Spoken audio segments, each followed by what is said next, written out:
Hello, my name is Lisa Heffernan, and today I'm going to be talking about creating a safe environment for our students. And the grade level that I'm going to be speaking about is 9th through 12th graders. So some supports that students need in order for them to feel safe at school, physically safe and emotionally safe, are a trained staff. So principals, paraeducators, other staff, they need to be trained in physical interventions. So a training like that might be right response training. That way students can feel safe in their physical environment.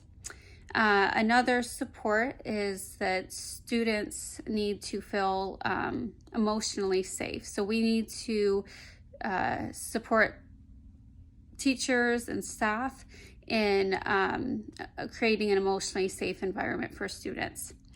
So I had a student this last year, and she gave a speech about how she felt safe in our environment. I work with the 18 to 21 transition program, and she said that prior to her coming to the program, she didn't really feel safe in her environment as far as emotionally and being able to ask questions and get the responses that she needed as far as just getting her questions answered, her academic questions. She felt like she would be made fun of if she raised her hand and asked a question.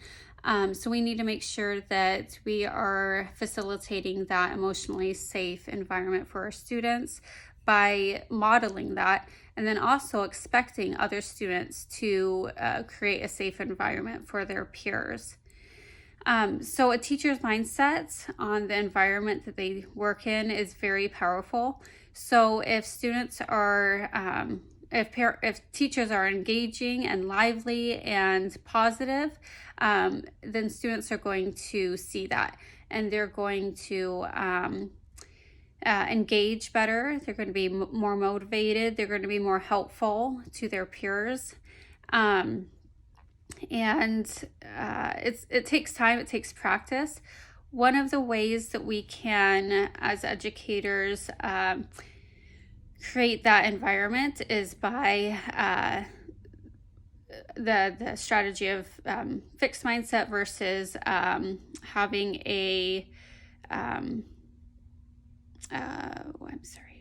a growth mindset. So a growth mindset, an example of that is if a student's like, I never can do this right. I'm not good enough. I'm really bad at algebra. A teacher can say, well, you're not good at it yet. So the power of yet. So making sure that students know that our brains, they're moldable and they can grow and create new neural pathways. And an analogy that I like to use to tell students is our brains are kind of like tracking through snow. So the first time that we track through snow, it's hard. But as we do that more and more, if we're sledding down a hill, the more that we track through the snow, the quicker that sled will go down the hill. So the more that we engage with specific content, the quicker that we will be able to recall that information and to engage with that information and remember it. So that is one way that a teacher can have an impact on the environment, by just having that mindset, that growth mindset, and referring to it orally, just by speaking it, referring to it in posters around the classroom, the power of growth mindset.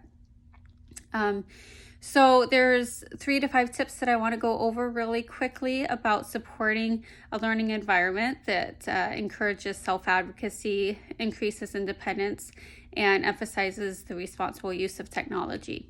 So tip number 1 is give the student options. So when giving the student options, you want to present 2 acceptable options.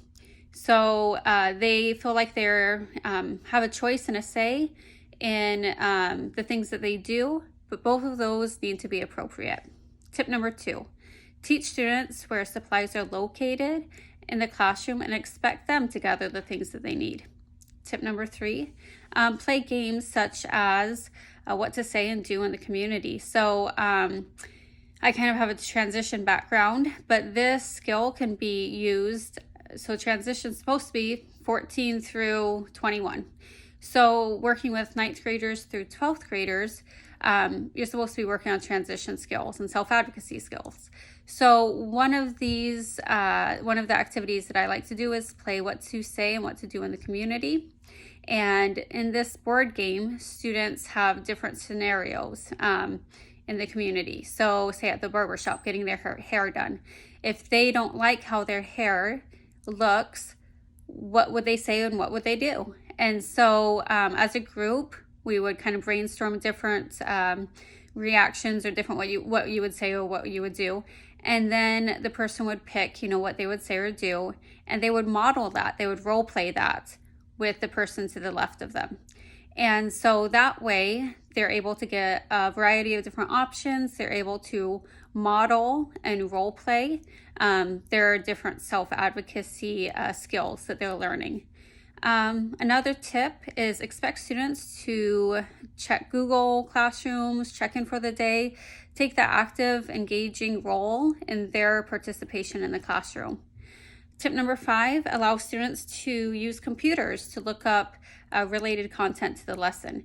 So that way we're trusting them, we're putting them in the driver's seat of their education. Okay, so if they abuse that power or that responsibility, then we can limit their opportunities to do so, but we want to provide them with opportunities to utilize technology in a beneficial way as much as possible.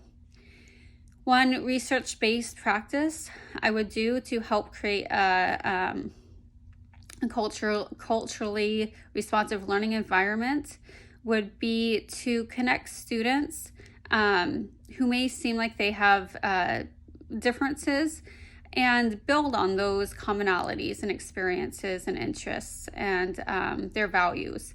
There's several ways we could do this. One research-based way is to activate students' prior knowledge. So this might include asking students what they know about a particular concept and connecting that to the lesson you're introducing. For example, you can begin a story about a character adjusting to life in the United States, and you might ask the students to think about when they've encountered a new environment. And so you can build on that, and you can build on common experiences. And that concludes my video on learning environments, creating a safe learning environment, and how the mindset of an educator transfers to creating that safe learning environment. Have a great day. Thanks. Bye.